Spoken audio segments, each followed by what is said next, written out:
बोलो। हाँ सर, किया ना कि इसमें बॉल बेरिंग का रेडियस 0.1 दिया, इंच दिया था। मैंने इंच को पहले फिर सेंटीमीटर में किया, फिर वो एक उसका वॉल्यूम निकाला, एक बॉल का वॉल्यूम निकाला मैंने। फिर 4/3 पाई आर किया ना। हाँ, 4/3 पाई आर क्यूब किया मैंने। सुनो सुनो, तो आंसर नहीं आ रहा हाँ। अगर तुम्हारा भिन्न, बाकी किसी का आंसर आया कि भाई? हाँ, नहीं आया सर ऐसे करने से। अरे तुम्हारा नहीं आया, और किसी का आंसर आया क्या? आया भाई। यस प्रणव का आया है, अभिजीत का आया है, हाँ सर, आ रहा है। आया है। सर 4.82 इंटू सर आ रहा है। 21 है ना? यस सर आ ठीक रहा है। है। हाँ अभिन, अब अभी इसको हाँ बैठ सर के आ हम रहा है। सॉल्व नहीं करते हैं। तुम एक बार अपना, एक बार इनमें से किसी से स्नैपशॉट मंगवाओ सॉल्यूशन का, या सॉल्यूशन का स्नैपशॉट भेजो मुझे, मैं देखता हूँ। ठीक है, 4-5 ठीक है। बार बैठ के कैलकुलेट करो, कुछ ना कुछ कैलकुलेशन मिस्टेक होगी।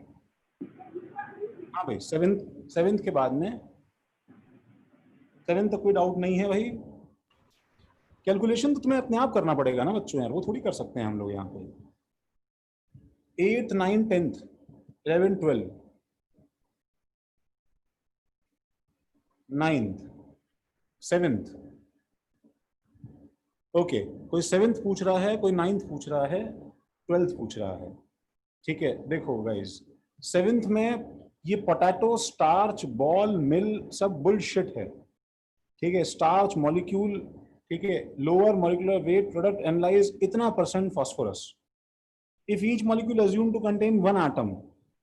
तो ये वैसा ही सवाल हो गया ना, बताओ। अब बहुत लंबा मेरे पास में स्टार्च का मॉलिक्यूल है, इसमें फास्फोरस का 1 एटम है, तो मैं 1 × 31 इसका मोलर मास डिवाइडेड बाय इसका मोलर मास मुझे पता नहीं है पूरे के पूरे मॉलिक्यूल स्टार्च का, into 100 should be equal to 0.086। ये हमारे पास सिचुएशन है गाइस, इससे x आ जाएगा आई गेस। ये तो 7th वाला है, ठीक है। उसके बाद में इससे आंसर, मैं कुछ भी गलत करूं मुझे बता देना भाई। उसके बाद में आते हैं 9th वाले पे। A drug marijuana owes its activity to टेट्राहाइड्रो कैनाबिनॉल which contains 70% as many carbon atoms as hydrogen atoms and 15 times as many hydrogen atoms as oxygen atoms. तो number of mole of gram of tetrahydrocannabinol in इतना is इतना determine molecular formula। मैंने तुम्हें हमेशा से क्या बताया है कि एम्पेरिकल फॉर्मूला बताने के बहुत तरीके हो सकते हैं, ये उसमें एक नया स्टाइल है एम्पेरिकल फॉर्मूला बताने का। तो ये बोल रहा है कि 70% as many कार्बन एटम्स, तो ये नंबर की बात कर रहा है या मोल की गाइस? तो एटम्स की बात कर रहा है, इसलिए नंबर की बात कर रहा है। तो इसका मतलब हाइड्रोजन के जितने एटम्स हैं उसका 70% कार्बन है नंबर में। तो पहले मैं हाइड्रोजन के एटम्स लेट से अगर 100 लूं, या तुम इसको दो तरह से कर सकते हो, तुम x मान सकते हो। अगर तुम हाइड्रोजन के एटम्स x लो तो कार्बन के एटम 0.7x रहेगा, and 15 times as many hydrogen atoms as oxygen atoms. अच्छा, और ट्विस्ट आ गया। इसका मतलब अगर तुमने हाइड्रोजन के अगर तुमने ऑक्सीजन के एटम्स y लिए हैं तो 15y जो है वो हाइड्रोजन के एटम्स रहेंगे। तो हम इन सबको जो है आपस में एक साथ कंबाइन कर लेते हैं by first assuming a variable for oxygen. ऐसे करना आसान रहेगा थोड़ा सा। क्या मतलब है इस बात का? इसका मतलब ये है कि मान लो ऑक्सीजन के एटम्स जो हैं वो नंबर में x हैं, तो हाइड्रोजन के एटम्स नंबर में 15x होंगे, और कार्बन के एटम्स इस नंबर का 70% होगा, दैट मींस 0.7 × 15x होगा। तो फर्स्ट ऑफ ऑल तो एम्पेरिकल फॉर्मूला हमारा जो है वो कार्बन के नीचे 0.7 × 15x और ऑक्सीजन के एटम्स, हाइड्रोजन के एटम्स 15x और ऑक्सीजन का x से x कट जाएगा, और कार्बन का मेरे पास में नंबर आ जाएगा 15 × 7 इज 105 आई गेस। तो ये मेरे पास में आ जाएगा 105। मैंने इसको नंबर को 10 से मल्टीप्लाई कर लिया है। हाइड्रोजन का नंबर हो जाएगा 150 और ऑक्सीजन का नंबर हो जाएगा 10। ये नंबर मेरे पास में निकल के आ रहा है। तो ये मेरे पास में एम्पिरिकल फॉर्मूला बन गया है। तो number of moles in a gram of tetrahydrocannabinol is इतना। इसका मतलब इससे मुझे इस लाइन से मुझे उसका मोलर मास मिल जाएगा गाइस, मोलर मास। तो 1 ग्राम डिवाइडेड बाय x उसका मोलर मास मान लिया जाए तो इस इज इक्वल टू 0.00318 होता है। तो इससे x इक्वल टू 1/0.00318, ठीक है, इज इक्वल टू कितना होता है? कोई मुझे ये बता देगा ये नंबर कितना होता है? सर 314.2। 314.2। अच्छा, कोई मुझे देखो, अब जैसे बच्चे पूछ रहे हैं सर आपने इसको एम्पेरिकल में कन्वर्ट नहीं किया, तो मैं तुम्हें बताऊं कि मुझे लास्ट में मॉलिक्यूलर फॉर्मूला बताना है ना, तो मुझे एम्पेरिकल में कन्वर्ट करने की जरूरत नहीं है। तुम सिंप्लीफाई करो तो भी ठीक है, सिंप्लीफाई ना करो तो भी ठीक है, बिकॉज शायद मैंने तुम्हें बताया था गाइज कि अगर तुम देखो, सपोज अगर तुम एम्पेरिकल फॉर्मूला सी एच और ओ लेते हो, लेट्स से 1 1 और 1 लेते हो, ठीक है, तो तुम्हारे इसके आगे का जो नंबर n होगा, ठीक है, एम्पेरिकल मास भी उसी अकॉर्डिंग आएगा, तो नंबर n उसी अकॉर्डिंग निकल के आएगा। और अगर तुम c हाफ, h हाफ और o हाफ लेते हो, तो तुम्हारा नंबर n डैश जो है वो ऑटोमेटिकली डबल हो जाएगा इस n के मुकाबले, ताकि मॉलिक्यूलर फॉर्मूला सेम निकल के आएगा हमेशा। जब मेरे पास में 314.2 आ गया है, इसका मोलर मास है, तो भाई 314.2 के लिए एक बार इसको सॉल्व कर लो, और मॉलिक्यूलर फॉर्मूला सॉल्व करने में ज्यादा लंबा हो रहा है तो सिंप्लीफाई करो तो कर लो। कितना आ रहा है भाई इसका एम्पिरिकल फॉर्मूला, कितना आ रहा है, एम्पिरिकल मास कितना आ रहा है? C21H30O2। C21H कितना? 30। 30 और O2। अगर तुम इसे 5 से काटते हो, 5 2 और 5 30 और 521 और C21H30O2 का मास निकालते हो, तो ये अप्रोक्सीमेटली 314 आता होगा शायद। हाँ सर। बस ठीक है, ठीक है। अच्छा, 12th empirical formula of compound इतना ग्राम of which gave on complete combustion इतना ग्राम CO2 और इतना ग्राम वाटर।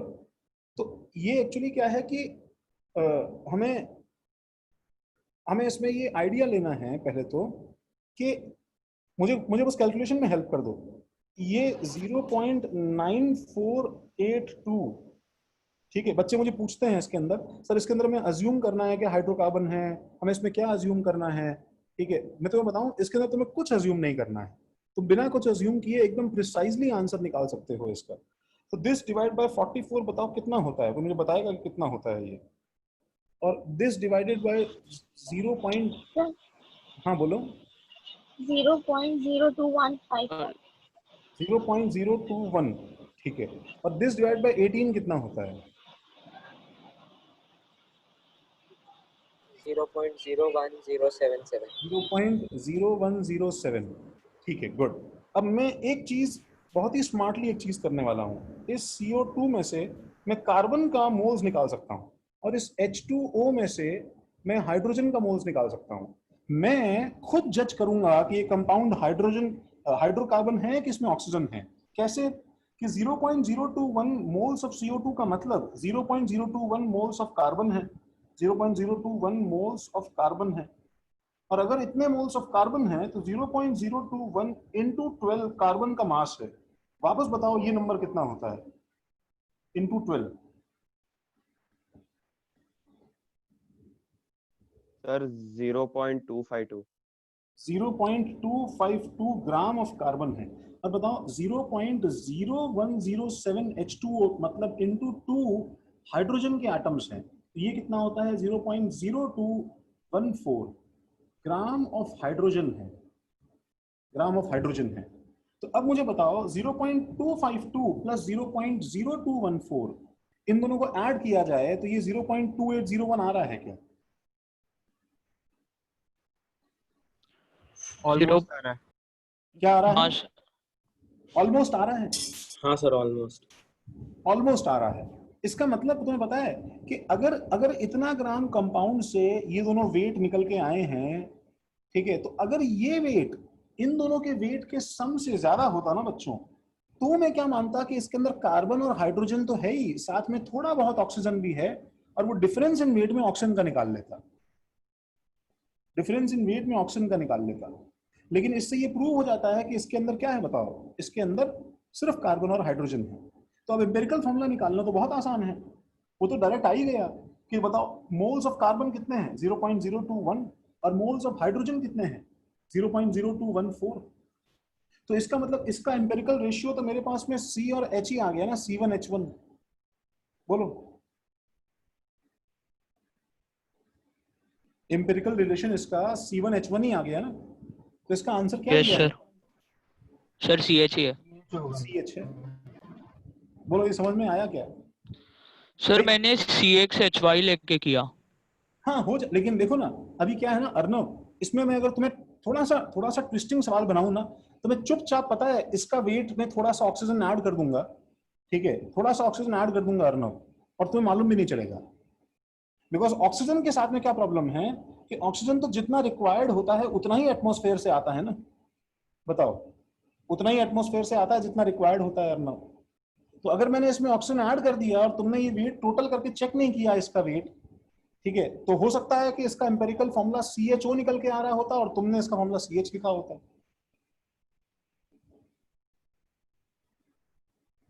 समझ रहे हो क्या Arnav? Yes sir. I think तुमने जैसे किया है उसमें शायद ये फ्लॉ है, अब वो एग्जैक्टली तुमने कैसे किया है वो वो भी देखना पड़ेगा, बट ये इसमें थोड़ा सा कैच है कि दोनों का वेट ऐड करके हमें देख लेना चाहिए कि वो टोटल सम आ रहा है कि नहीं आ रहा है। सर एम्पिरिकल नहीं समझा कैसे आया? एम्पेरिकल ऐसे C1H1 आया, सुनो सुनो सुनो, देखो तुम्हें पता है एम्पेरिकल कैसे निकालते हैं? कार्बन का हाँ वेट सर। देते थे, हाइड्रोजन का वेट देते थे, तो उनको मोलर मास से डिवाइड करते थे कि नहीं करते थे? हाँ सर करते थे। करते थे। तो अभी कार्बन का वेट ये है, बताओ, देखो ना, डिवाइडेड बाय 12। डिवाइड बाय 12 करोगे तो यही तो आएगा, बिकॉज हमने इसी को 12 से मल्टीप्लाई करके निकाला है ना, बताओ। हाँ और इसके भी उतने ही मोल्स है हाइड्रोजन के। इसके तो उतने ही मोल्स हैं, बिकॉज डिवाइड बाय 1 होता है। जिसको नहीं समझ में आया ना ऐसे पूछ लो अच्छे से, मैं तो फटाफट आंसर लिख रहा हूँ।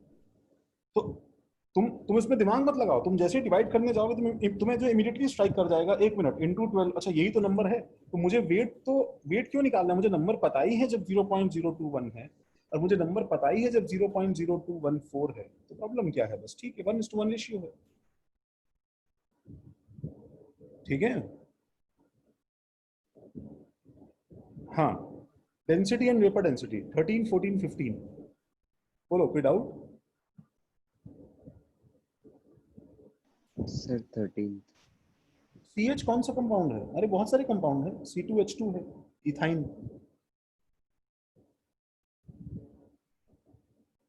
कौन सा बोल रहे हो? 13 पूछ रहे थे क्या? कौन पूछ रहा है? हाँ सर 13। 13th में एलॉय है जिसका परसेंटेज है, how many cobalt atoms are there in cylinder of radius this and the length of radius this, density of alloy, atomic weight of cobalt, सब तो तुम्हें परेशान करने के लिए तुम्हें इतना वो तंग कर रहा है यार। देखो इससे मैं वॉल्यूम निकाल लूंगा, ठीक है, हम सवाल बाद में करेंगे, इससे मैं मास निकाल लूंगा, मैं मास का परसेंटेज से मेरे पास में ये अलग और ये अलग मास आ जाएगा, ठीक है। तो अब मुझसे क्या पूछा है, हाउ मेनी कोबाल्ट एटम्स, तो मैं सिर्फ कोबाल्ट का स्पेसिफिकली मास लूंगा और इस मास को मैं इससे डिवाइड कर दूंगा, ये आंसर हो जाएगा। Okay sir. समझ गए? ठीक है, थोड़ा अगर तुम्हें फिर भी दिक्कत हुई हो तो मैं थोड़ा सा तुम्हें ऐसे समझाऊं कि सिलेंडर है, देखो ये इस सिलेंडर के अंदर हमारे पास में क्या है बताओ? हमारे पास में कोबाल्ट है, मान लो ये ब्लू रंग का कोबाल्ट है, और इस सिलेंडर के अंदर हमारे पास आयरन है, मान लो ये रेड रंग का आयरन है, ये अलॉय है ना, और इसके अंदर थोड़ा सा निकल भी है, तो मान लो ये हमारे पास निकल है, इसमें कोबाल्ट का मास निकाल के डिवाइड करना है हमें कोबाल्ट के एटॉमिक मास से। 15 के बाद में गाइस तुम्हें जल्दी करना है, हाँ 16, 17 और 18। 16 percentage composition 20 of anhydrous sodium carbonate and sodium bicarbonate from the following data, heat करने पे ये क्या तुम जानते हो? सुनो ये देखो, ये फैक्ट हमें पता है क्या कि all bicarbonates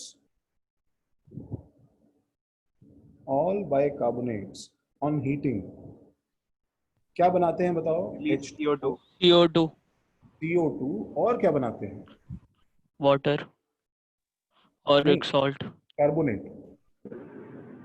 अब ये carbonate this can further decompose, ये भी एक रिस्क है, दिस कैन फर्दर डिकम्पोज, ये एक रिस्क है, ये एक रिस्क है, लेकिन फिलहाल सोडियम कार्बोनेट नहीं करता है, तो अगर मुझे ये चीज पता है ये रिएक्शन है, ठीक है, तो percentage composition of mixture of anhydrous sodium carbonate and sodium bicarbonate on the following data. तो मेरे पास में वेट ऑफ मिक्सचर 2 ग्राम था और loss in weight on heating इतना ग्राम था। अब मुझे बताओ ध्यान से बच्चे, जो पूछ रहा था ये, मुझे बताओ कि लॉस इन वेट किस किस की वजह से हुआ है? लॉस इन वेट किस किस की वजह से हुआ है? CO2 और H2O। इसकी वजह से कंबाइन हुआ है, बिकॉज ये दोनों जो है ये उड़ गए हैं, दोनों उड़ गए हैं। तुम्हें क्या करना है, रिएक्शन को बैलेंस करना है। NaHCO3 gives Na2CO3, तो यहाँ पे 2 आ जाएगा, प्लस क्या आ जाएगा CO2 प्लस CO2 और प्लस क्या आ जाएगा H2O। सर मैंने इसमें CO2 और H2O को कंबाइन कर दिया H2CO3 की, ताकि कैलकुलेशन वगैरह में आसानी रहे और मोलर वेट में। यहाँ पे एक्चुअली एक स्मार्ट मूव है कि क्योंकि इनका रेशियो 1:1 है ना, तो यार ये है ना, देखो जो भी डाउट पूछ रहा है या जिसने भी सवाल को किया, ये 0.124 ग्राम जो है ना, ये एक्चुअली दिस प्लस दिस है। तो इट इज बेटर कि तुम इसको अगर एक सिंगल कंपाउंड लेते हैं ना H2CO3, तो क्या है कि तुम डायरेक्टली एक शॉट में 0.124 डिवाइडेड बाय H2CO3 का मोलर मास जो है वो कितना हो जाएगा? 62। 44 प्लस 10 50 कितना? 62। 62। तो ये हो जाएगा 0.002। हाँ सर। Yes sir. 0.002 मोल्स किसके हो गए बताओ? H2CO3 के। तो इसको कंबाइन करके H2CO3 लिखो अगर तुम, तो मोल्स बाय स्टोइचियोमेट्री से मेरे पास में किसके मोल्स आ जाएंगे बताओ? NaHCO3 से। तो NaHCO3 के मोल्स कितने हो गए बताओ? माइक बच्चे माइक, 0.002 अपॉन 1 इंटू 2, 0.004 मोल्स इसके हो गए। इससे तुम क्या निकालो? इसका मास। उस मास को 2 ग्राम से सब्ट्रैक्ट कर दोगे तो क्या आ जाएगा? Na2CO3 का मास। समझ गए? 20 से पहले और कोई नहीं है ना? 20 समझ गए ना? जो पूछ रहा था समझ गया ना वो?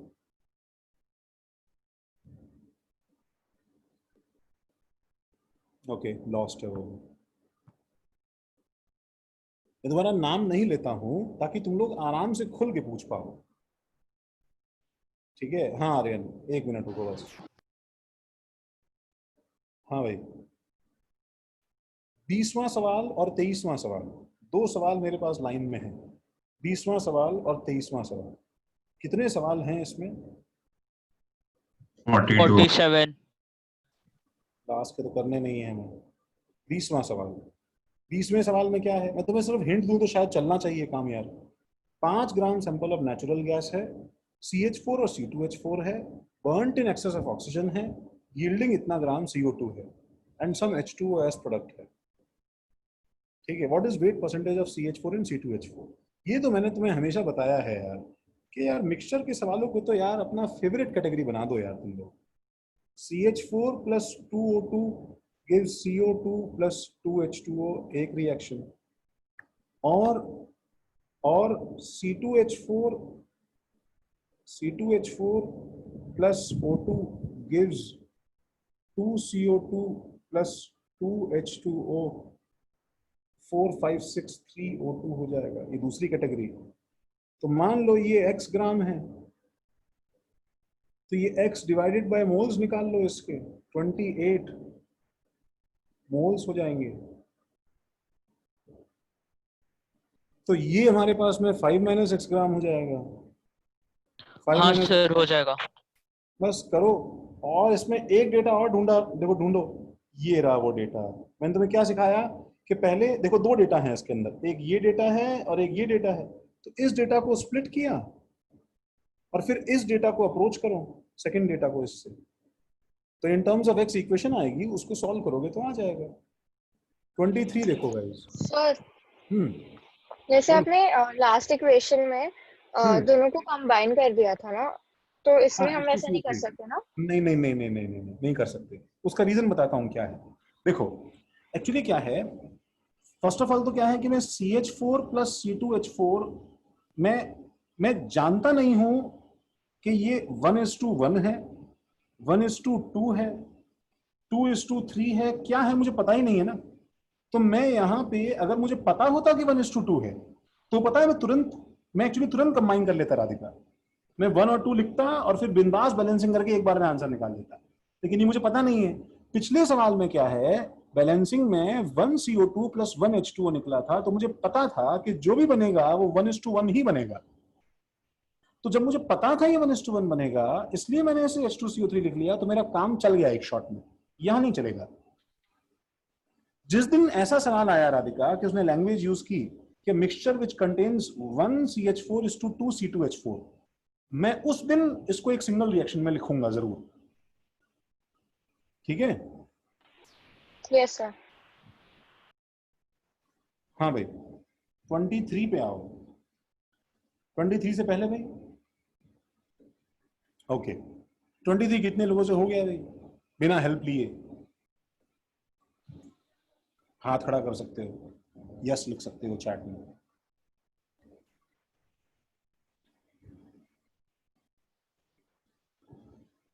दो लोगों का यस आया है मेरे पास में, 3 लोगों का आ गया। चलो अच्छा ठीक है भाई। हाँ ऑब्वियसली डिफिकल्ट थोड़ा सा तो परेशान करने के लिए है ही। 4 लोगों का आया है। अच्छा वो बताऊं, वो मोल कॉन्सेप्ट में अगर तुम स्लीव्स रोल करके एकदम, हाँ चलेगा, लंबा टाइम लगे तो तुम एकदम मतलब ब्लड बाथ पे आ जाओ कि तो सवाल रहेगा मैं रहूंगा।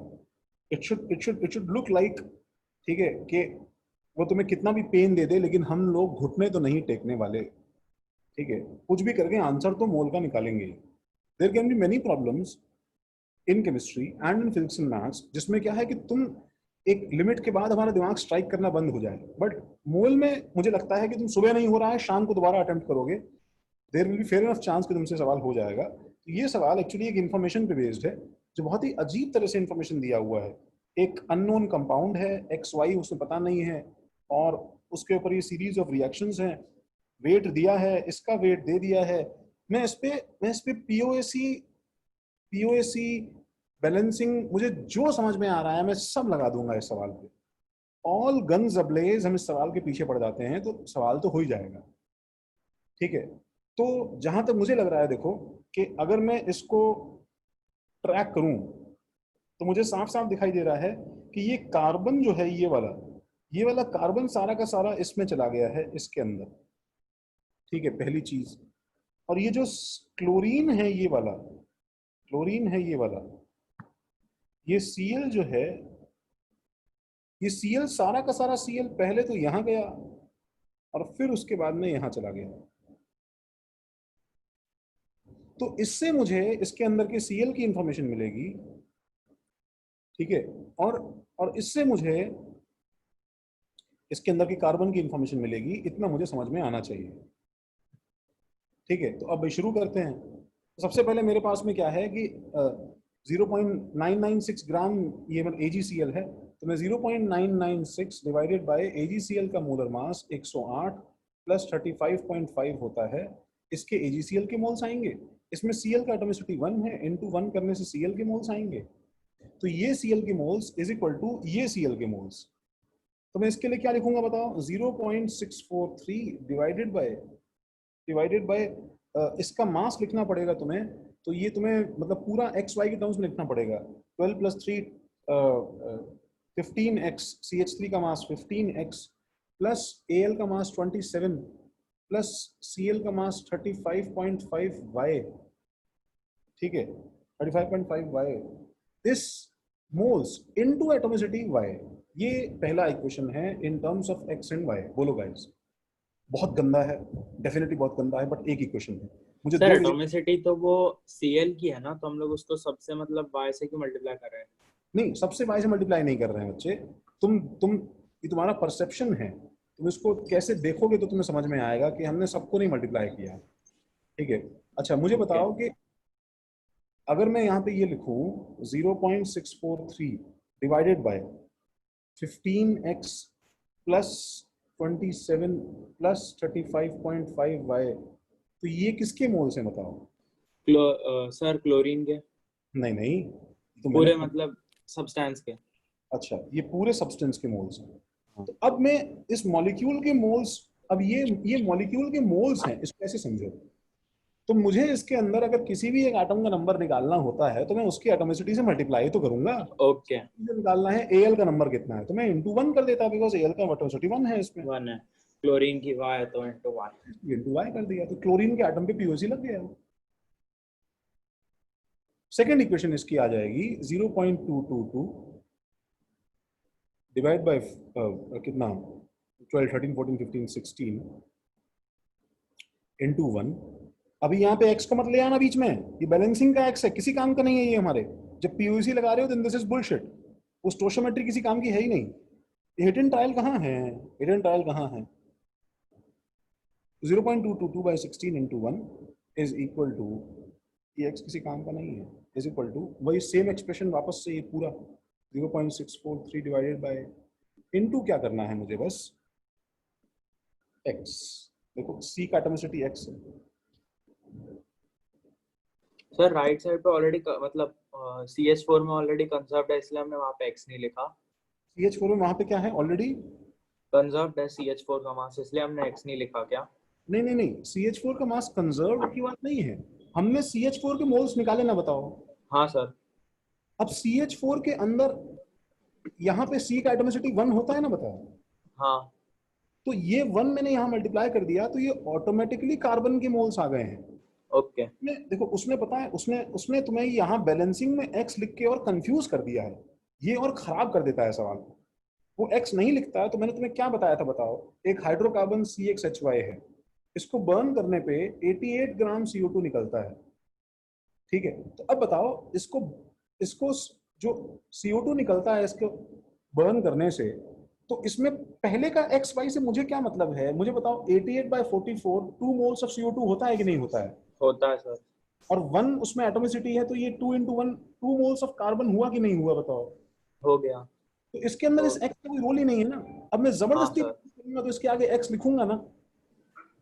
तो या तो तुम स्टोशियोमेट्री और बैलेंसिंग से कर लो, और या फिर पीओसी से कर लो, कोई एक मेथड लगाओगे ना। तो यहाँ पे x का कोई रोल ही नहीं है ना यार। हाँ सर। कंपाउंड पता है CH4 है, तो मतलब ही नहीं है ना x का कोई। सर इसमें आप मोल्स ऑफ इनिशियल कंपाउंड को n ले लेंगे तो ज्यादा आसान हो जाएगा। हाँ हाँ, मतलब ये चीज जो है ना मैंने यहाँ पे लिखा है, ठीक है, लेकिन हमें क्या इसमें एम्पिरिकल फॉर्मूला निकालना है क्या? नहीं सर, बट उससे भी निकल जाएगा ना, x और y का रेशियो में एक मतलब प्रॉपर इक्वेशन आ जाएगा, 2 इक्वेशंस आ जाएंगे एक नहीं कोई इसमें हाँ, दिक्कत सर। नहीं है। मैं ये तुमसे पूछ रहा हूँ कि एम्पिरिकल निकालना, तब तो आंसर आ गया। देखो शिवेन, तुम जो बोल रहे हो ना वो मुझे भी दिखाई दे रहा है ना। देखो यहाँ पे डिवाइड करना है, सॉल्व करना बहुत मुश्किल है। इसको डिवाइड करती है, दिस और दिस कट जाएगा, मैं सॉल्व थोड़ी करूंगा उसको। I will not solve these equations, ठीक है। ध्यान से देखो बच्चों, सबसे पहले तुम्हें स्ट्राइक करना चाहिए कि इतना गंदा एक्सप्रेशन अगर सेम है दो एक्सप्रेशंस के अंदर, डिवीजन सबसे पहले स्ट्राइक करना चाहिए। बस इसमें प्रॉब्लम ये है कि तुम्हारे पास इससे तुरंत x और y का रेशियो आ जाएगा, लेकिन इसने एम्पिरिकल फॉर्मूला पूछा होता तो x y का रेशियो से मैं तुरंत आंसर ही लिख देता, आंसर ही आ जाता मेरा। तो सर XY मास है ना, तो मॉलिक्यूलर फार्मूला निकाल सकते हैं। नहीं नहीं नहीं, y दिया हुआ है ना, तो x को y के टर्म्स में लिख के मॉलिक्यूलर मास में सब्स्टिट्यूट करके आ जाएगा वो। हाँ अच्छा। सर वही। हाँ सर वैसे ही है। अच्छा ठीक है, हाँ ठीक है, सही बात है, सही बात है। चलो 24, 20, 25, 26, 20, ये सब अच्छे, मतलब सुनो, ये सब डिसेंट सवाल हैं यार, ये सब डिसेंट सवाल हैं गाइस। ये तुम्हारा टेस्ट के बाद में डिस्कशन सेशन इसका दोबारा हो जाएगा, ठीक है। और तुम्हें अगर डाउट है, सुनो, तो तुम्हारी क्लास के बाद में, ठीक है, मैं 5 o'clock के बाद में फ्री हूँ। तुम्हें डाउट है तो तुम कॉल करना मुझे, एक एक सवाल रीड करना, मैं तुम्हें उसका हिंट दे दूंगा। लेकिन बच्चों, हर बच्चा जब इन सब सवालों के पेन से गो थ्रू होता है, ठीक है, इन सब सवालों के पेन से गो थ्रू होता है, तो तुम्हारे दिमाग में क्या है, एक फंडामेंटल चेंज डेवलप होता है। तुम्हारा दिमाग इन सब कॉम्बिनेशन से जब गो थ्रू करता है, ठीक है, तो उसके पास में इनफाइनाइट पॉसिबिलिटीज क्रिएट होती हैं, नई प्रॉब्लम्स को हैंडल करने की कैपेसिटी जनरेट होती है। वो पेन से गो थ्रू करना जरूरी है तुम्हें, इन सब के पेन से गो थ्रू करना तुम्हें जरूरी है। हाँ, मैं डाउट क्लास तो खैर मैं रख भी दूंगा, बट मुझे लगा शायद ऑफिशियली इसे डिस्कस करना जरूरी है। 26, 27, हाँ भाई मुझे बताओ इसमें 25, 26, 27, सर 28, 30th में डाउट है। 30th से पहले और कोई? 30th का आंसर शायद गड़बड़ दिया हुआ है, सही आ रहा है किसी का क्या? सर असाइनमेंट में 2-3 आंसर मेरे मैच नहीं कर रहे थे मतलब। तो सर मेरे भी। और मुझे इसका सॉल्यूशन भेजा था किसी ने, जाता सर। प्रतीक्षा ने भेजा था, तो उसका मैंने देखा था, तो इसका आंसर शायद 5 आ रहा था।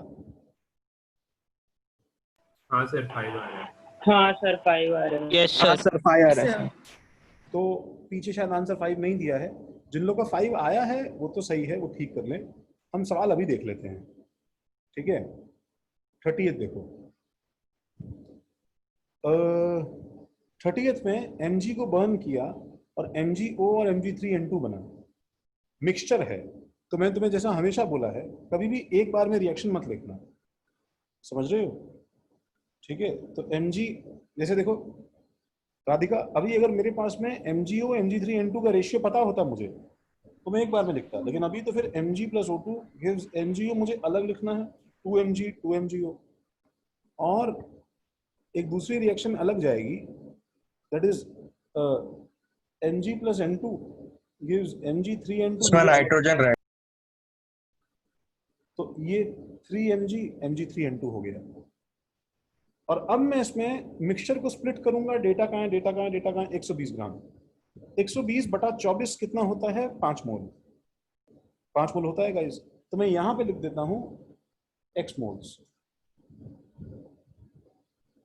बहुत बच्चे जो है ना, देखो इस जो है कंफ्यूजन में रहते हैं कि सर आप जो है कभी कभी आप मास को स्प्लिट कर देते हैं, आपको यहाँ x ग्राम और 120 - x ग्राम लिखना चाहिए था। कभी आप मोल्स में कन्वर्ट करते हैं फिर स्प्लिट करते हैं, तो तुम्हें ये सब चीजें प्रैक्टिस से समझ में आ जाएंगी। जब मुझे ये तो पता ही है कि पूरा का पूरा 120 mg है, तो मैं मास को क्यों स्प्लिट करूं? पहले तो मैं मोल्स में कन्वर्ट कर ही लेता हूं। अब मोल्स में स्प्लिट करना ज्यादा इजी है। तो नीचे क्या आ जाएगा मेरे पास में? 5 - x मोल्स। 5 - x moles. जैसे मेरे पास अभी पिछला सवाल था बच्चों, तुम्हें वो सवाल याद है जिसके अंदर क्या था? CH4 और C2H4 का मिक्सचर था, और मुझे इसका टोटल वेट मुझे दिया हुआ था, आई थिंक, ठीक है, 5 ग्राम ऐसे कुछ दिया हुआ था। तो अब बताओ, ये तो मिक्सचर ही अलग अलग है, तो क्या मैं इसको डायरेक्टली मोल्स में कन्वर्ट कर सकता हूँ कि अभी पहले? नहीं, पॉसिबल ही नहीं है। तो मुझे यहाँ पे x ग्राम अलग लिखना पड़ेगा, यहाँ 5 - x ग्राम अलग लिखना पड़ेगा, और फिर उसका मोल्स निकालना पड़ेगा अपॉन 16 और अपॉन जो भी 28। बिकॉज ये सब्सटेंस ही प्योर नहीं है, तो पहले मास अलग अलग करना पड़ेगा। ये सब्सटेंस, एटलीस्ट ये वाला सब्सटेंस प्योर था, तो मैंने पहले इसको मोल्स में स्प्लिट किया है, फिर मोल्स को कन्वर्ट किया है, फिर मोल्स को स्प्लिट किया है। आई गेस तुम समझ रहे होगे मैं क्या बोलना चाह रहा हूँ। तो अब जब इसको स्प्लिट कर दिया है, तो अब नीचे आगे के रिएक्शंस जो है वो बहुत सीधी सी हैं। इन टर्म्स ऑफ x इसके मोल्स कितने आ जाएंगे? x/3 मोल्स आ जाएंगे। इन टर्म्स ऑफ 5 - x इसके मोल्स कितने आ जाएंगे? 5 - x/2 × 2, 5 - x मोल्स ही आ जाएंगे। 5 - x मोल्स ही आ जाएंगे। अब मिक्सचर को हमने डिसॉल्व किया HCl में, तो अब ये भी HCl से रिएक्ट करता है और ये भी HCl से रिएक्ट करता है। तो इनकी आगे की रिएक्शन जो है वो कैसी है? MgO + HCl gives MgCl2 + H2O। और उसके आगे की रिएक्शन क्या है? Mg3N2 + HCl gives MgCl2 + NH3। ये रिएक्शंस हो जाएंगी, ठीक है? अच्छा, NH4Cl बन रहा है, सॉरी। तो यहाँ पे NH3 की जगह तुम्हें क्या लिखना है? तुम्हें यहाँ पे लिखना है NH4Cl। जब बैलेंस करोगे इसे, तुम इसे बैलेंस करोगे तो यहाँ पे 2 NH4Cl आएगा और यहाँ पे 4 HCl आएगा, शायद नहीं 3 MgCl2 आएगा, तो यहाँ पे 8 HCl आएगा। देखो भी सही बैलेंस किया है क्या? 8 HCl आएगा। इसको बैलेंस करोगे जब तुम, तो यहाँ हमारे पास MgO + HCl MgCl2 2 HCl आएगा और H2O आ जाएगा। लास्ट में बोल रहा है कि NH4Cl 107 ग्राम बना है, तो 107 ग्राम NH4Cl जो बना है, इसके मोल्स में निकालता हूँ। इसके मोल्स कितने हो जाएंगे भाई? 107 ग्राम से मोल्स कितने होते हैं? 107 डिवाइडेड बाय 17 प्लस 36.5, 2 मोल्स होते हैं। इसके 2 मोल्स होते हैं। जब इसके 2 मोल्स तुम्हारे पास में आ गए, अब मैं 1 बाय 1 पीछे जाना शुरू करता हूँ। मुझे निकालना है मोल्स ऑफ MgCl2। तो अगर 2 मोल्स ऑफ NH4Cl है, 2 बाई 2 इंटू 3, मेरे पास में 3 मोल्स ऑफ MgCl2 हो जाएंगे। 3 मोल्स ऑफ MgCl2 हो जाएंगे, ठीक है। और 2 by 2 into 1, 2 moles of Mg3N2 हो जाएगा। तो x बाई 3 जो है वो 2 आ गया मेरे पास में। x बाई 3 मोल्स, नहीं सॉरी, 2 बाई 2 इंटू 1 मोल हो जाएगा, सॉरी 1 मोल Mg3N2 का हो जाएगा। तो x इक्वल टू 3 मोल्स हो जाएगा। x by 3 is equal to 1 है, तो x इक्वल टू 3 मोल हो गया। 5 माइनस 6 इक्वल टू 2 मोल हो गया, ठीक है। तो मोल्स ऑफ MgCl2 निकालोगे तो इसके 2 मोल प्लस 3 मोल वापस ऐड करोगे तो 5 मोल ही आ जाएगा आंसर। सर जब मैं सॉल्व कर रहा था तब मैंने कुछ मतलब Mg3N2 में मैंने सारा x/3 कैरी कर दिया, तो उसमें गलत था। अच्छा, मतलब क्या समझा नहीं, फिर से बताओ। सर जितने x/3 मोल्स बने मेरे, मैंने वो सारे कंजर्व करके Mg3N2 + 8HCl वाले इक्वेशन में डाल दिए। x बाई 3 मोल जितने बने तुम्हारे, वो सारे तुमने किसमें डाल दिए? MgCl2 में डाल दिए। यस सर, Mg3N2 + 8HCl उस वाले इक्वेशन में हाँ, मैंने। एक्चुअली वो सही है। मैं बताऊं तुम्हें, जब सारा का सारा, देखो बॉटम लाइन क्या है, जब सारा का सारा MgCl2 में जा रहा है, फ्रैंकली बताऊं, ठीक है, अगर हमको यही मानना था, ठीक है, तो एक्चुअली क्या है, उससे फर्क ही नहीं पड़ता है।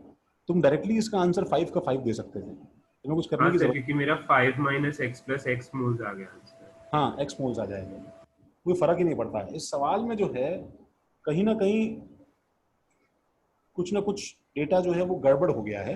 ये सवाल इस तरह नहीं बनना चाहिए था, बिकॉज ये इररिस्पेक्टिव ऑफ दिस डेटा, देखो ध्यान से देखो, मैं तुम्हें ये डेटा कुछ भी दूं, इसका आंसर हमेशा ही 5 आ जाएगा। हाँ सर, मुझे भी वो 2 सेकंड। हाँ, वो सही है, सही है, वो आ भी रहा है वैसे भी सामने। तो खैर ये सवाल छोड़ दो, इसका कुछ खास नहीं है, कुछ और होना चाहिए था। 30 के बाद बताओ क्या है गाइस?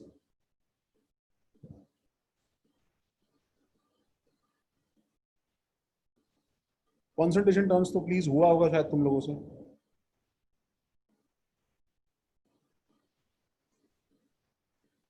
हाँ, रिएक्शंस ज्यादातर तुम्हें दिए रहेंगे, बट तुम्हें धीरे धीरे कुछ कुछ चीजें नई नई मालूम चलती रहेंगी। कभी कभी बहुत सिंपल रिएक्शंस हो सकता है ना दिए हों। जैसे हो सकता है सवाल में तुम्हें रिएक्शन ना दिया हो बच्चों, तुम्हें थोड़ा सा अपने आप सोचना पड़े। हाँ भाई, 41 तक कोई डाउट?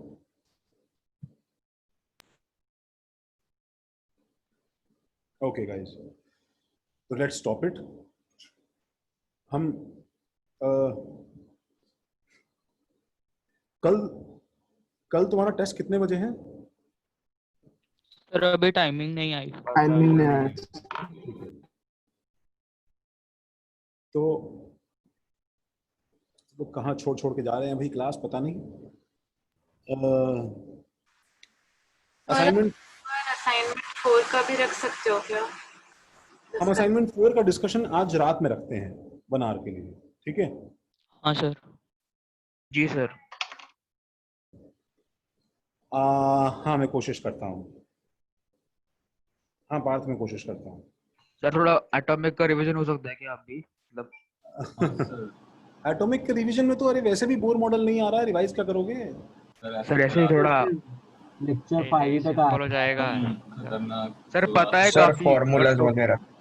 बोर मॉडल के पहले हार्डली कोई मतलब न्यूमेरिकल्स थे। बोर मॉडल के पहले फोटो इलेक्ट्रिक के अलावा कोई स्पेशल नहीं। टॉयलेटरी तो बहुत ज्यादा फॉर्मूला नहीं है सर। फिर सीए में मेजर पोर्शन क्वेश्चंस तो मोल से आएंगे ना? हाँ, आने ही पड़ेंगे यार, क्या कर सकते हैं। सर आप एटॉमिक के सारे लेक्चर्स भेज दोगे क्या? मेरे पास नहीं है। क्या बात कर रहे हैं? सब मैं लेक्चर्स लेट ज्वाइन किया है। सब बाप रे। lectures- नहीं पढ़ा है नहीं, रुको रुको रुको, सुनो।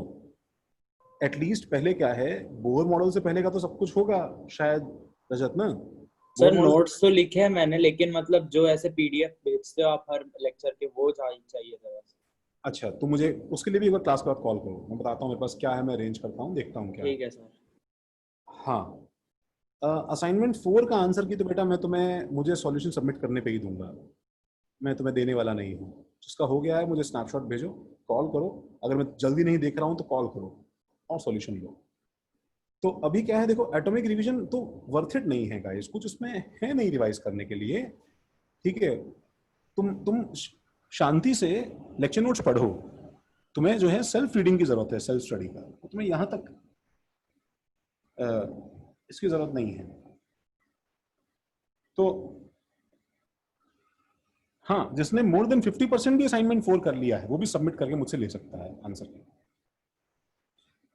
तो मैं अभी तो हमें तुरंत भाग के जो है ना गाइस, हमारे जिंदगी में, ठीक है, अपनी आदतें जो है सुधार लो, ठीक है? तुम्हारे लिए कोई छुट्टियां, कोई ये रिवीजन क्लास, प्रिपरेशन लीव, ये सब चीजें, ये सब की उम्मीदें खत्म कर लो भाई, ठीक है, पहले ही। ठीक है, हम लोग जितना जल्दी अपना पोर्शन खत्म करके फ्री हो जाएं उतना अच्छा है। एंड हमारा अभी का current 12th batch unnecessarily online के चक्कर में पीछे हो गया है, एंड हमें ये गलती नेक्स्ट ईयर नहीं रिपीट करनी है, फ्रैंकली गाइस। हाँ बोलो बोलो बोलो। सर मेथिलीमीन क्या होता है? क्या होता है? सर कुछ तो मेथिलीमीन। मिथिलमीन जो है ये होता है मिथाइल अमीन, लेकिन तुम्हें जरूरत नहीं पड़ेगी ऐसे फॉर्मूले की। अगर मिथाइल अमीन लिखा हुआ था तो ये होता है। सर कुछ क्वेश्चन में से एकदम खतरनाक कंपाउंड के नाम दिए होते हैं सर, आप अगली बार से उनके फॉर्मूले पे डाल ही दो ना। मैथ सर ये कैडावरीन वगैरह वगैरह सब बीच में आ जाता है सर। मैं तुम्हें बता रहा हूँ, वो कमजोर दिल के बच्चों को डराने के लिए किया जाता है। नहीं सर, अब मतलब तुम्हें जो है, ठीक है, मैरिजुआना लिख दिया, हाँ तो मजा आता है सर। सर मैरिजुआना तो ड्रग है सर। सर क्या मैरिजुआना है, एलएसडी है सर आपने एलएसडी ये लेता था, स्टीव जॉब्स एलएसडी लेता था। मैरिजुआना लिख दिया, वाला गांजा होता है। कोके मैरिजुआना में कार्बन का मार्क 420 आ रहा है। अब ये सब तो मुझे पता नहीं, तुम लोग जो है ज्यादा जानते हो कि ये क्या होता है, वो क्या होता है। सर ऐसा थोड़ी सर नार्कोस, ऐसा नहीं है सर। मैथ का फॉर्मूला लिख दूं?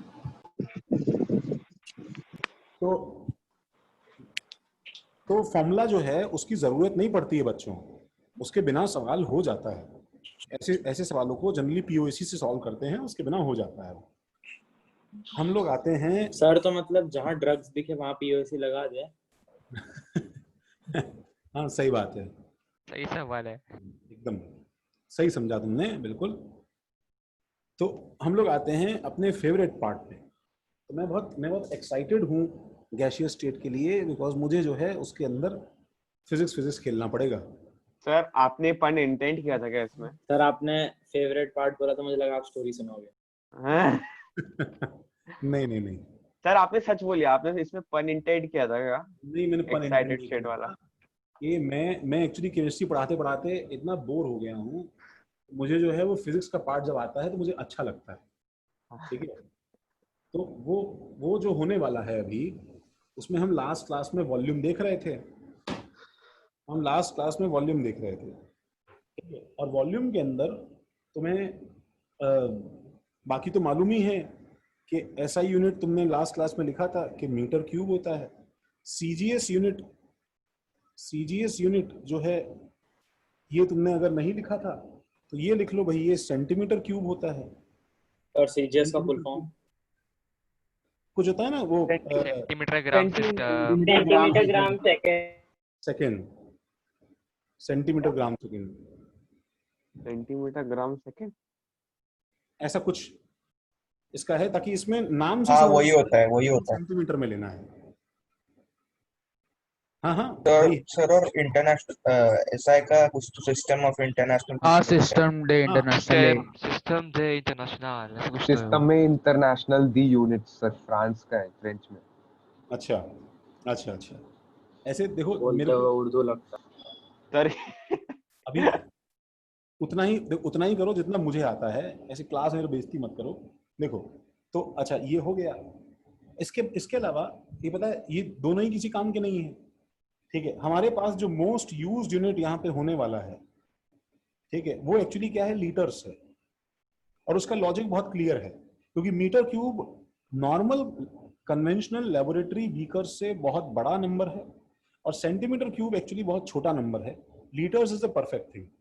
और हम जानते हैं कि ये डेसीमीटर क्यूब है और इनका आपस में इंटर कन्वर्जन भी जानते हैं, लिखने की जरूरत नहीं है, ठीक है ना बच्चों। जो नहीं भी जानता है तो अभी मत पूछना, ठीक है, नहीं तो बहुत बेइज्जती होगी, ठीक है। जैसे मैं जो है बहुत लंबे टाइम तक नहीं जानता था, लेकिन मैंने कभी बताया नहीं किसी को, मुझे दिक्कत होती है, ठीक है। तो ये सब शेमफुल चीजें अपने पास रखो। सर किस में दिक्कत होती है सर? सुना ही नहीं पड़ा, डिस्कनेक्ट हो गया था। कन्वर्जन में भी इन सबका रिलेशनशिप याद होना चाहिए, ठीक है। तो उसमें तो होती है दिक्कत। अरे यार बेइज्जती करवा लेते हो सर तुम। दिक्कत होती है उसको थोड़ा समझा दो तो। प्रेशर देखो, अरे भाई रहने दे। सर हम भी प्रेशर आपके देखो, साथ है। बस बस देखो। कोई नहीं सर, आपको भी आपको थोड़ी और दिक्कत होती है मेहनत सर, करनी हमें भी पड़ेगी, आपसे दिक्कत हो होती है, जाएगा। तो सर दोनों का बेनिफिट होगा। सर हम लोग अभी भी गूगल यूज करते हैं, मैं तो करता हूँ। क्या क्या पिक अभी भी करते यूनिट सर। कन्वर्जन्स के लिए गूगल ही यूज करता है, ऐसे वॉल्यूम और प्रेशर के मैं लिए। मेरे फोन का कैलकुलेटर यूज तुम करता हूँ। लोग सब लोग जो है वो एक नंबरी फ्रॉड हैं, ठीक है। मैं जितने सवाल पूछता हूँ से लेके जो न्यूमेरिकल पूछता हूँ, सब के सब गूगल करके बैठते हैं। ऑनलाइन एग्जाम 12th वालों को ऑनलाइन एग्जाम दे दो, ठीक है। बच्चों के 300 में से 60 नंबर नहीं आए मेंस के अंदर, लेकिन ऑनलाइन प्रैक्टिस एग्जाम में 300 में से 250 से कम आ ही नहीं रहा है उसका।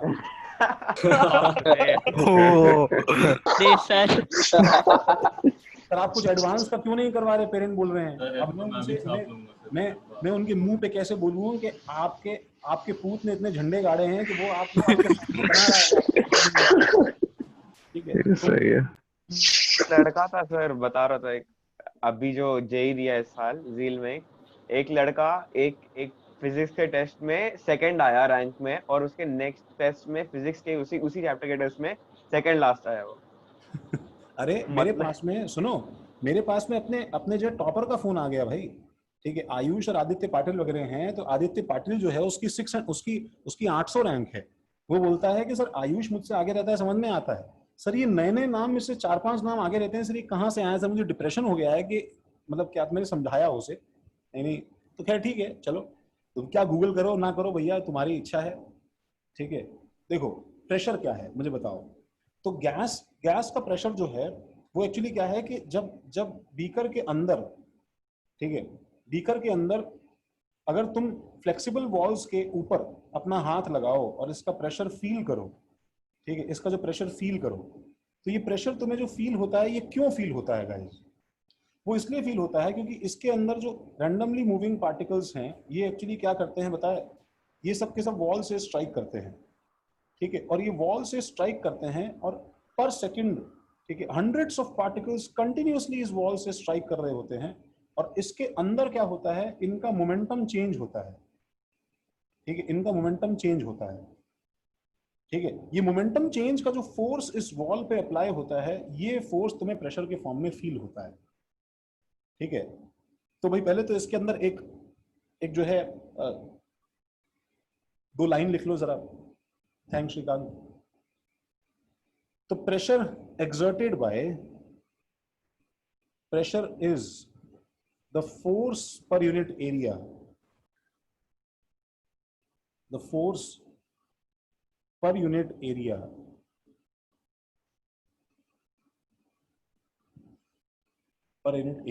exerted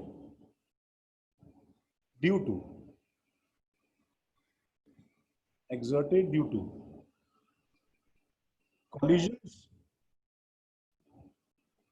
collisions of gaseous particles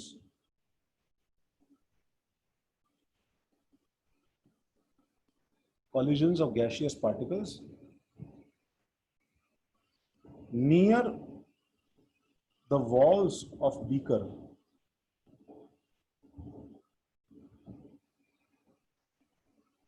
with the walls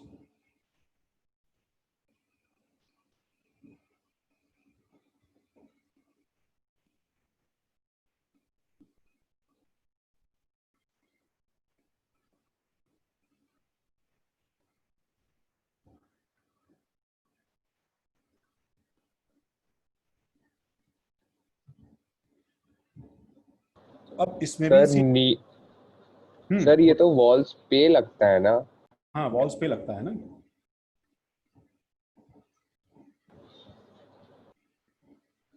मतलब जो देखो, जो पार्टिकल्स अंदर है फ्रैंकली, ठीक है, वो सब प्रेशर में कंट्रीब्यूट नहीं करते हैं।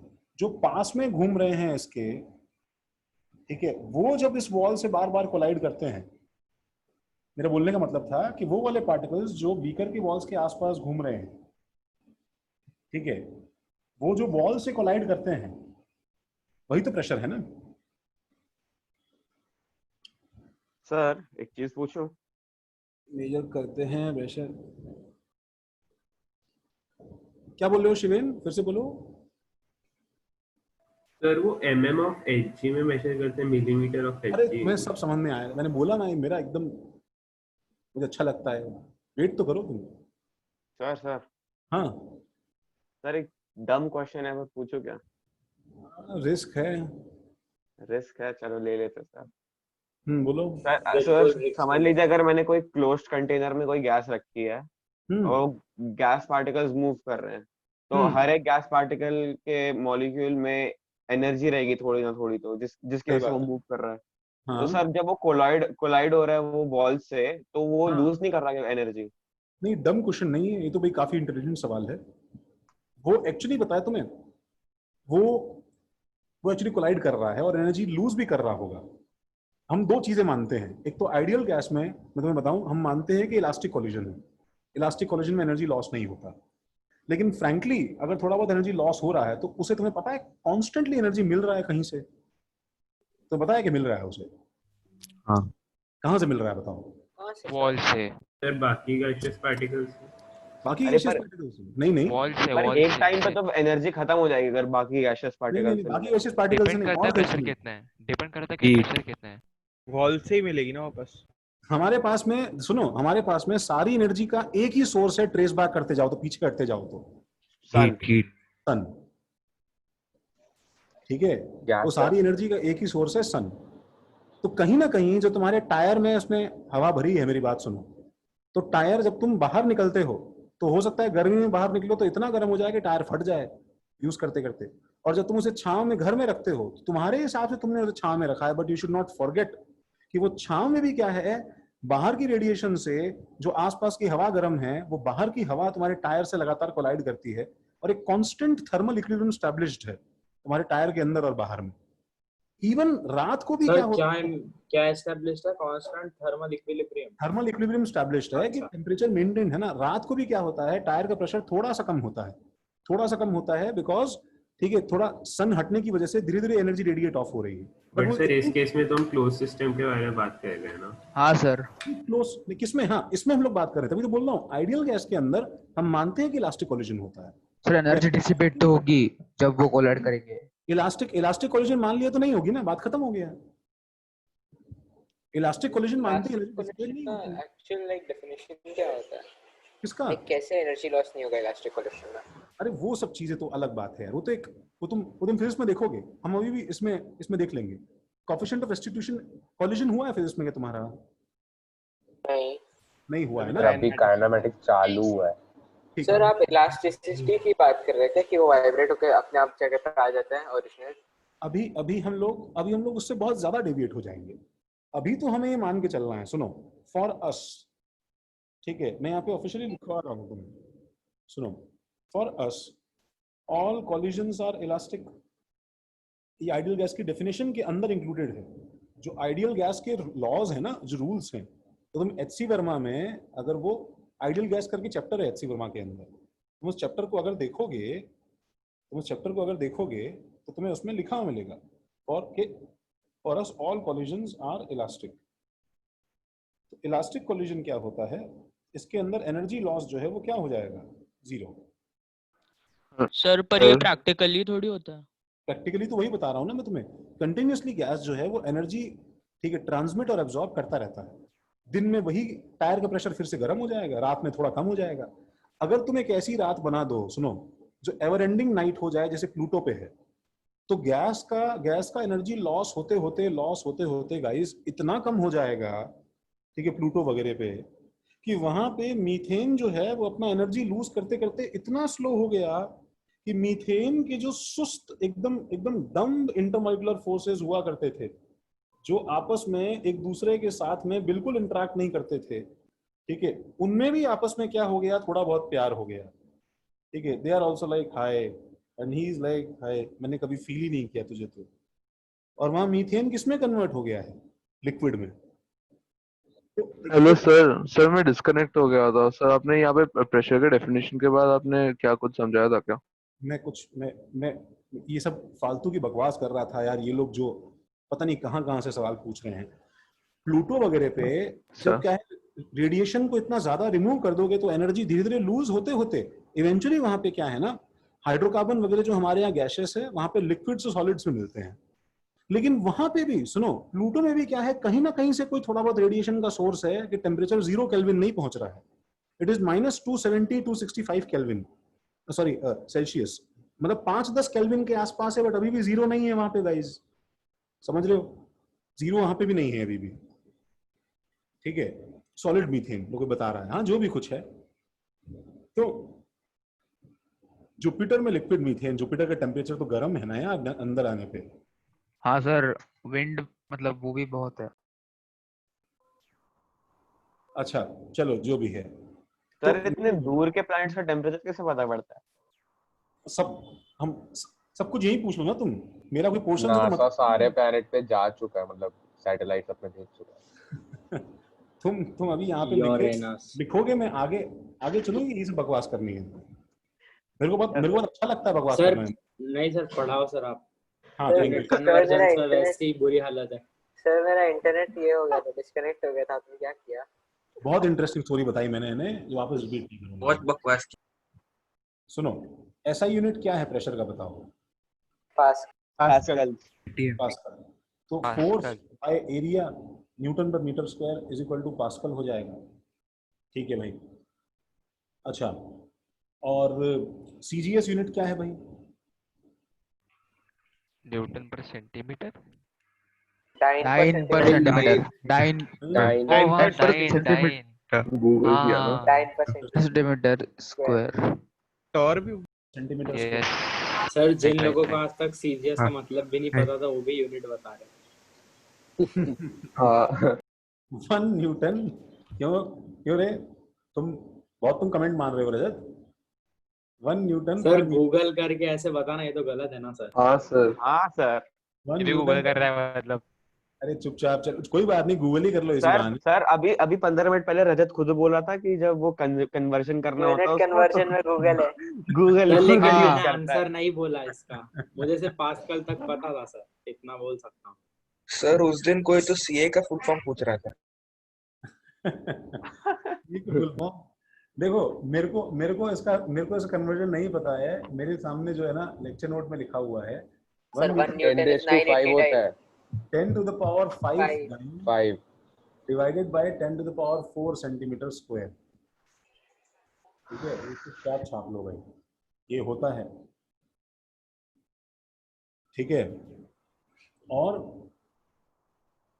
और सबसे ज्यादा यूज जो है, सुनो गाइस, मोस्ट यूज 180 एम।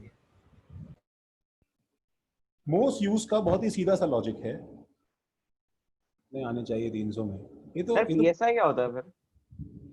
एक मिनट, पेपर पे डिपेंड करता है। यूज ऐसे कैसे बता सकते हैं?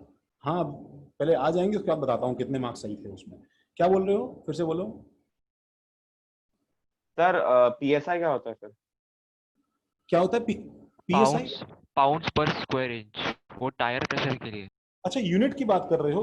नहीं तो पीएसआई एक्चुअली जाई होता है, जो एक वेव फंक्शन भी होता है, उसको भी बोलते हैं। हाँ पीएसआई यूनिट रहता है। श्रोडिंगर में था ये वेव। हाँ सर।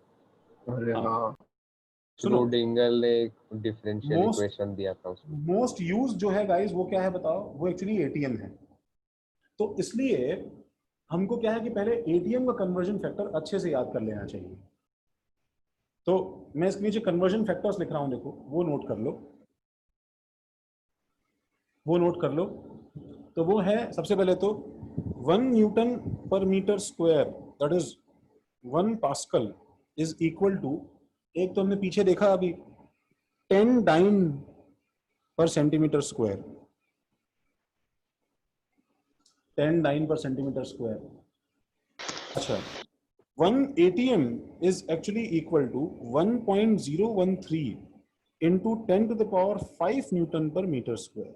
ये शायद तुम्हें पहले भी याद होगा बच्चों, शायद तुमने नहीं पहले सर, इसको देखा होगा। नहीं नहीं देखा है? तो देखा है तो भूल गए नहीं सर, वो नहीं तो सर, पक्का है नहीं ही देखा नहीं सर, This is बिल्कुल equal नहीं to- देखा, पहली बार देख रहा है। This is equal to, अब देखो यहाँ पे कुछ नया है, ठीक है? This is equal to 760 mm of Hg। Sir ये देखा है सर। हाँ हाँ हाँ सर सर ये ये देखा। प्रेशर, हाँ, blood pressure, blood pressure, Slightly awkward कि pressure, how come blood pressure. pressure is expressed? How come pressure is expressed in terms of length of mercury column, length of Hg column? हाँ sir ये पता है। Sir आपने mercury लिखा है पर H लिखा है आपने सिर्फ। Hg है। मर्क्यूरी का सिंबल Hg होता है। Hg sir in terms of length of Hg क्या लिखा है आपने? Hg column।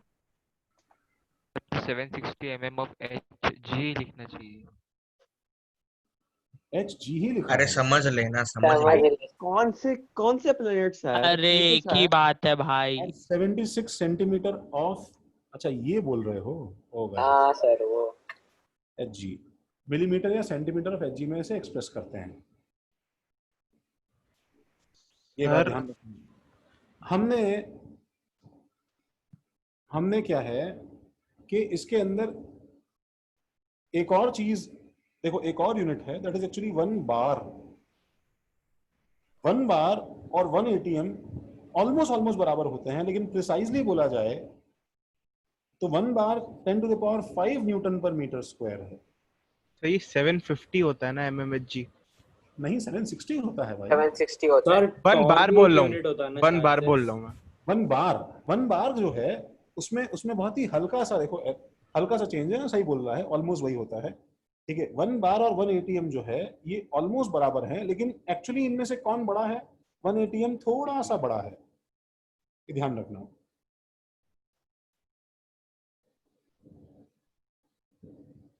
और एक लास्ट चीज, टॉर। सर टॉर और mmHg सेम रहते हैं। हाँ, तो 1 torr is actually same as 1 mm of Hg। Spelling क्या है? ये जो वर्ड है ये TORR। ये एक्चुअली टॉरिसेली ट्यूब से आया है, जिसमें Hg को डाल के सर बनाया ही कि एक और यूनिट अगर measurement दोनों किया सेम जाता है है। तो। ये सब एक्चुअली ओल्ड कन्वेंशन के नाम है बच्चों, बस ठीक है, इसको ध्यान रखो, इन सब वेज में बताते थे वो लोग।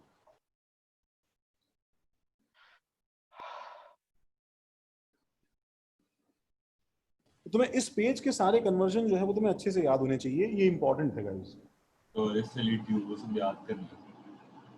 नहीं, बस तुम्हें रिलेशन याद रखना है, तुम्हें कुछ आएगा थोड़ी इसके रिलेटेड यार।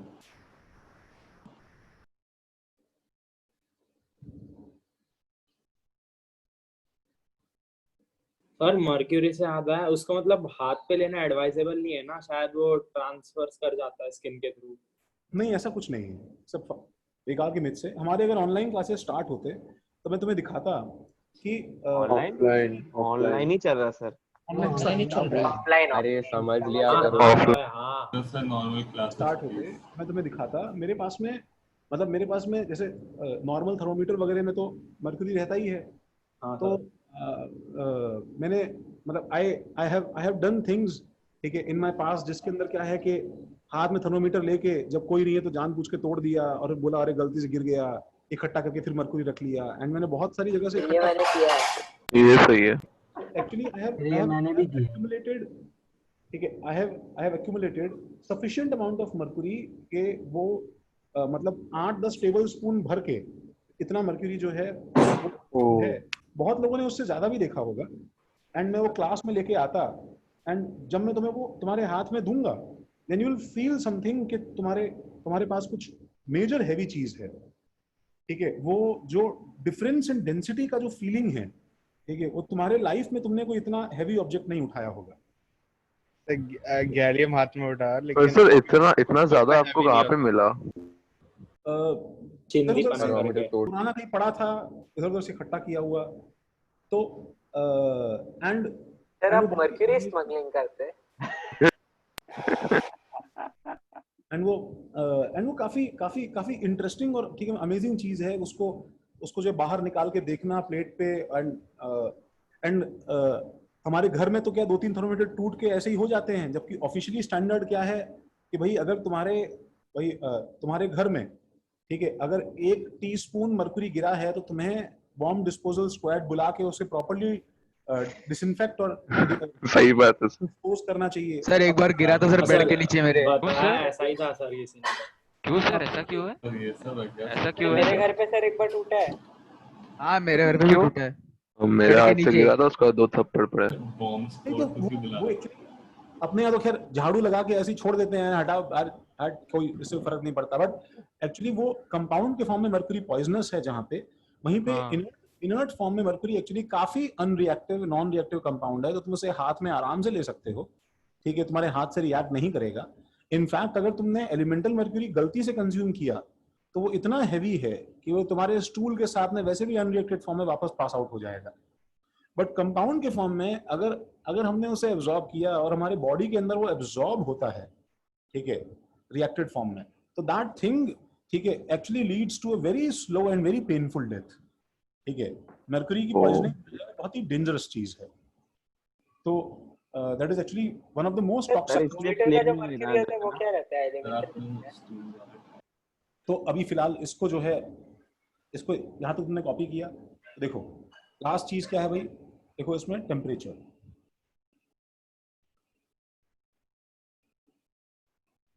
ये कन्वर्जन में आ रहा है ना सर? हाँ, PV equal to NRT equation लगाने की तैयारी कर रहे हैं हम लोग guys. Oh, not so happy. Temperature में तो हम सबको मालूम है भाई, केल्विन स्केल है हमारे पास में, केल्विन स्केल है हमारे पास में, सेल्सियस स्केल है हमारे पास में, फ़ारेनहाइट और फ़ारेनहाइट स्केल है हमारे पास में। ठीक है, केल्विन स्केल में मैं जानता हूं boiling point of water 373 kelvin है, सेल्सियस में वो 100 डिग्री सेल्सियस है, और फ़ारेनहाइट में वो 212 डिग्री फ़ारेनहाइट है। सर फ़ारेनहाइट टू सेल्सियस का कोई इक्वेशन दिया था, मतलब शायद एनसीईआरटी में एक अजीब से क्वेश्चन है, कुछ वो 9 याद नहीं है सर। हाँ, 5/9 कुछ लिख रहे हैं गाइस, शांत हो जाओ। 273 केल्विन, आइस पॉइंट इसका 0 डिग्री सेल्सियस और इसका 32 डिग्री फ़ारेनहाइट, 32 डिग्री फ़ारेनहाइट।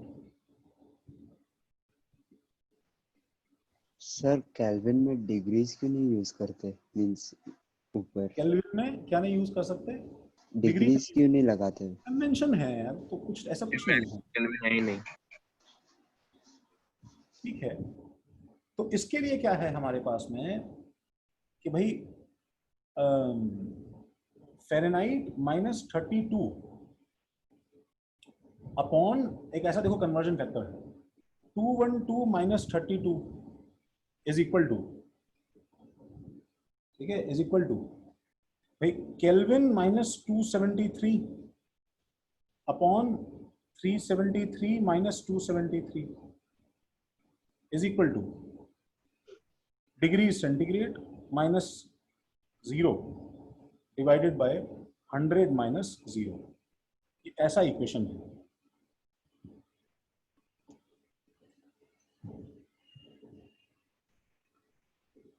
थोड़ा याद करने के लिए तुम ऐसे इसको देख सकते हो।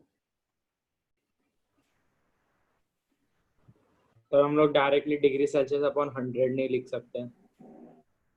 हाँ लिख लो भाई, 100 ही लिखा हुआ है, बट रिमेंबर करने के लिए तुम्हारे पास में ये तीनों नंबर्स का रिश्ता है ना, ये बॉइलिंग पॉइंट और फ्रीजिंग पॉइंट वाटर के जो है वो नंबर लिखे गए हैं यहाँ पे, ये तुम्हें मालूम होना चाहिए।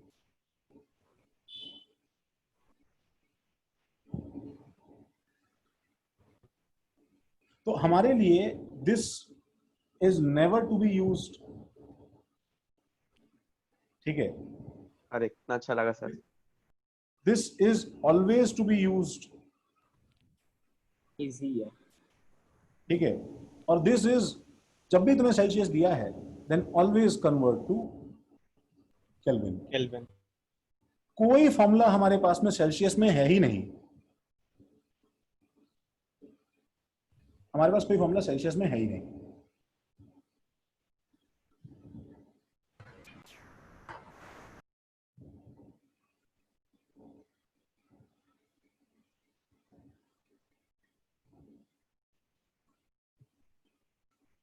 सबने लिखा भाई?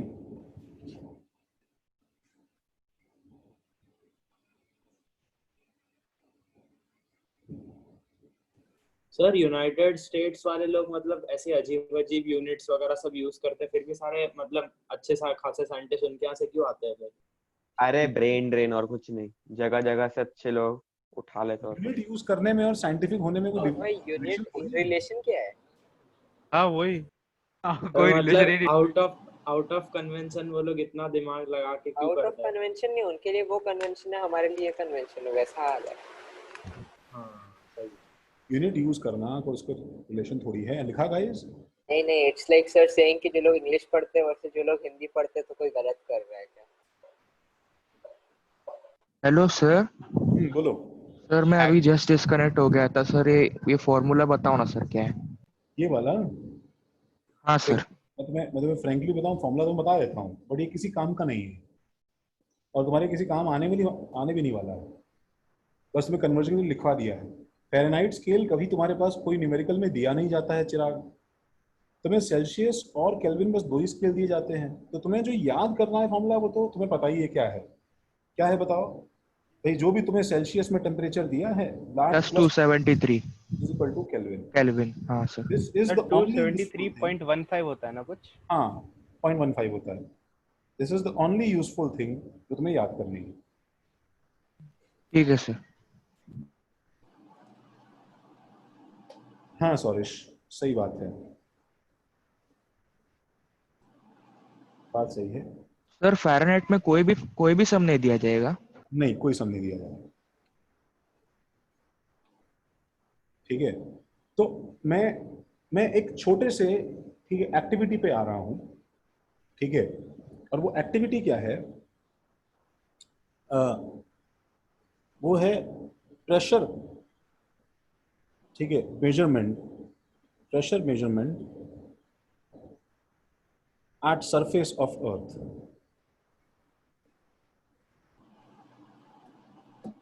Pressure measurement at surface of Earth. Before we start this activity, okay, before we start this activity, भाई तुम्हें यहाँ से PDF थोड़े बहुत मैं दूंगा, लेकिन तुम्हारे पास में वो सिंगेज बुक्स में मिल जाएंगी नेक्स्ट वीक के आसपास से, ठीक है।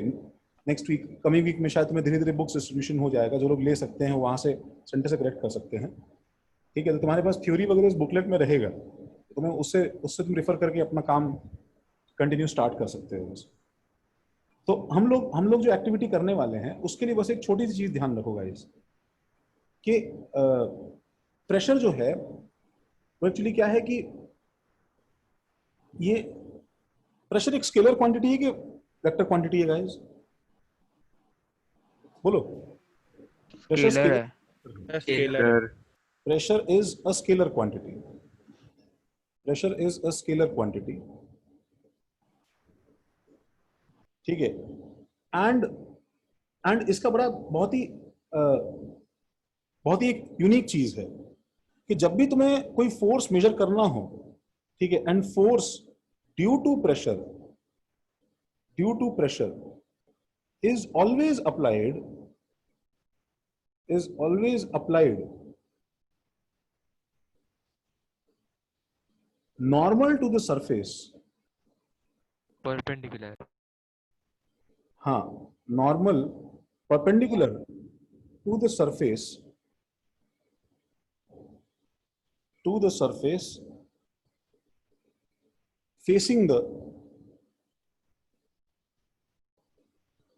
point, facing that point.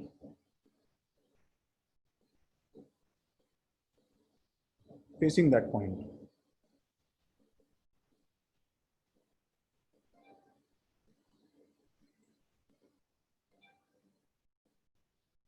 तो भाई जैसे इसका मतलब क्या है कि फॉर एग्जांपल मैं एक ऐसा एक अजीब सा शेप का एक बीकर लेता हूँ गाइस, जैसे ऐसे सपोज किसी के यहाँ पे सपोज एक ऐसा यूटेंसिल है, और जब तुम उसमें पानी भर के रखते हो, ठीक है, तो यहाँ पे इस जो है पॉइंट पे कोई ना कोई प्रेशर की वैल्यू होगी, कोई ना कोई प्रेशर की वैल्यू होगी। अब वो हाइड्रोस्टैटिक प्रेशर है, सुनो, वो क्या है, वो हाइड्रोस्टैटिक प्रेशर है। तो चाहे जैसा प्रेशर हो, चाहे एयर का प्रेशर हो, चाहे वाटर का प्रेशर हो, वो काम तो वैसे ही करता है। हाइड्रोस्टैटिक प्रेशर है अगर वो, तो इस पे अभी वो सब तरफ लग रहा है गाइस, देखो ऐसे ऐसे ऐसे ऐसे ऐसे सब तरफ प्रेशर अप्लाई हो रहा है, ठीक है। तो जैसे ही तुम इसे सरफेस देते हो, सुनो, सरफेस देते हो तो सरफेस के नॉर्मल प्रेशर अपना फोर्स लगाना शुरू कर देता है। जैसे सपोज ये वाला सरफेस है, तो इसके नॉर्मल यहां फोर्स लग रहा है, यहां फोर्स लग रहा है, यहां फोर्स लग रहा है, यहां फोर्स लग रहा है, सब जगह एंगल 90 डिग्री पे प्रेशर फोर्स लगाता जाता है।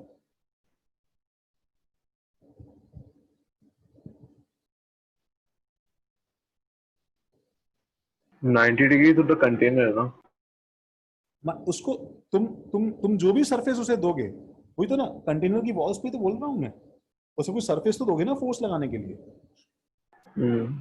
तो तुम उसे जो भी सरफेस दोगे, ठीक है, उस पॉइंट पे जितना प्रेशर है, जैसे देखो मुझे सपोज इस पे फोर्स लगाना है, तो इस पॉइंट पे कितना प्रेशर है, ये पी जो भी वैल्यू रहेगी, तो इस कंटेनर के नॉर्मल डायरेक्शन में फोर्स लगाना शुरू कर देगा।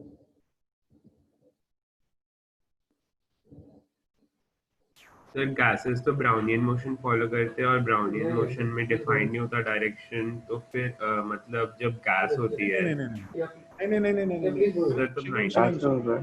सुनो, सपोज करो मैं यहाँ पे देखो, मैं यहाँ पे चार पार्टिकल्स बना रहा हूँ, एक जो है इस तरफ जा रहा है, एक जो है इस तरफ जा रहा है, एक जो है वो, ठीक है, वो एक्चुअली इस तरफ जा रहा है, और एक जो है कहाँ बनाए हम लोग, तो वो इस तरफ जा रहा है। अब तुमने अपना सरफेस शिवेन ऐसे रखा जब इसके सामने, सपोज एकदम सरफेस तुमने इंट्रोड्यूस कर दिया, तो ये सब के सब गैसियस पार्टिकल्स इस सरफेस से इंटरेक्ट करेंगे या नहीं करेंगे शिवेन? करेंगे ना, सारे क्यों करेंगे, मतलब जो जिनका ऑलरेडी डायरेक्शन अलग था। हाँ तो भाई इनडायरेक्टली बात तो वही हो गई ना, तो तुमने सरफेस इनके साथ सपोज कांटेक्ट पे रख दिया, और t = 0 पे इमीडिएटली ये पार्टिकल मोशन स्टार्ट करने वाले थे। तो एक बार ध्यान से देखो कि भाई सपोज जो पार्टिकल इसके पैरेलल मूव कर रहे हैं, इसको ग्रेज करते हुए, उनका तो कोई फोर्स कंपोनेंट आएगा ही नहीं ना इस सरफेस पे यार, क्योंकि फ्रिक्शन वगैरह हम 0 मानते हैं। तो इवन दो ये वाला पार्टिकल भी है, तो इसके दो कंपोनेंट हुए ना, बताओ, ये वाला कंपोनेंट हुआ, ये वाला कंपोनेंट हुआ, तो ये कंपोनेंट जो है ये तो यूजलेस हुआ ना शिवेन। तो समझा सर। तो सिर्फ यही वाला कंपोनेंट प्रेशर एक्सर्ट कर सकता है, तो ले दे के मुझे जो फोर्स फील होगा वो इस सरफेस के ऊपर इधर उधर थोड़ी फील होगा, वो सिर्फ नॉर्मली फील होगा। जितना भी फील होगा वो नॉर्मल फील होगा, नहीं तो कुछ फील नहीं होगा मुझे।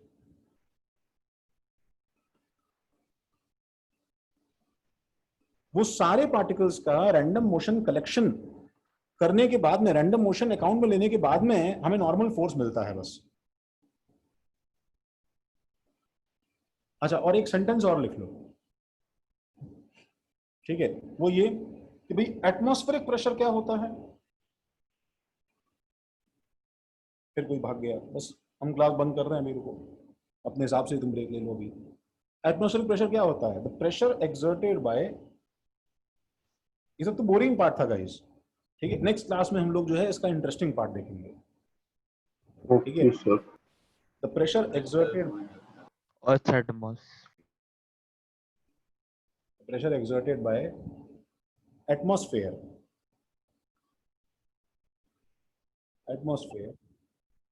on Earth's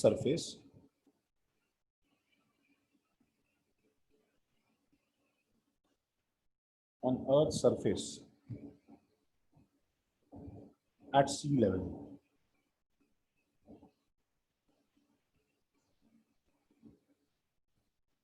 is called 1 atm.